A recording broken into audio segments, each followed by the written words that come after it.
উকিল সাহেব তার নতুন বউকে জিজ্ঞাসা করলো, আচ্ছা, এই ওকালতির মানেটা কি? তখন উকিল সাহেব বলল, দাঁড়াও, আমি একটা উদাহরণ দিয়ে বোঝাচ্ছি। ধরো, আমার কাছে একজন লোক আসলো খুব পরিষ্কার পরিচ্ছন্ন, আর একজন লোক আসলো খুবই নোংরা। এখন আমি দুইজনকেই বললাম গোসল করার জন্য। এখন তুমিই বলো, এই দুজনের মধ্যে কে গোসল করবে? তখন সেই উকিল সাহেবের বউ বলল, কেন, ওই নোংরা লোকটি গোসল করবে? উকিল সাহেব বলল, না, ওই পরিষ্কার লোকটি গোসল করবে, কারণ তার গোসল করার অভ্যাস আছে। আর ওই অপরিষ্কার লোকটি তো গোসলের মর্মই বোঝে না, ও কি গোসল করবে? উকিল সাহেব আবারও তার স্ত্রীকে প্রশ্ন করলো, এবার বলো, কে গোসল করবে? উকিল সাহেবের স্ত্রী বলল, ওই পরিষ্কার লোকটি গোসল করবে।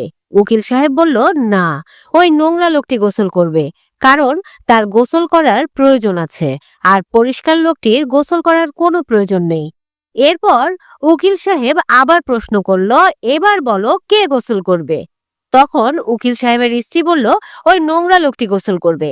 উকিল সাহেব বলল, না, দুজনেই গোসল করবে, কেননা নোংরা লোকটি গোসল করার প্রয়োজন ছিল, আর পরিষ্কার লোকটির গোসল করার অভ্যাস আছে, তাই দুজনেই গোসল করবে। উকিল সাহেব আবার বলল, এখন বলো, কে গোসল করবে?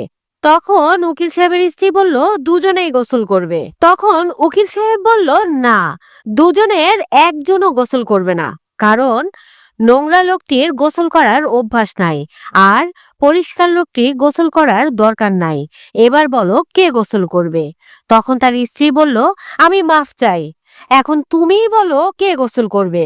তুমি প্রত্যেকবার আলাদা আলাদা উত্তর দাও, আর প্রত্যেকটা উত্তরই সঠিক হয়। এখন আমি বুঝবো কি করে কোন উত্তরটা সঠিক? তখন উকিল সাহেব তার স্ত্রীকে বলল, এটাই ওকালতি।